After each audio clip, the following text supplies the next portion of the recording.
National Weather Service in Peachtree City has issued a severe thunderstorm warning for north central Coweta County in west central Georgia until 7:30 p.m. Eastern Daylight Time.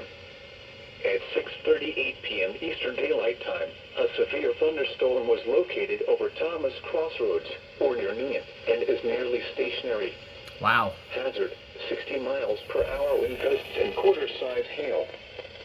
Source, radar indicated. To vehicles is expected.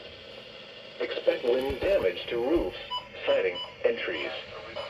Locations impacted include Newton, Sharpsburg, Turin, East Newton, Conongate, Thomas Crossroads, and Madras. For your protection, move to an interior room on the lowest floor of a building.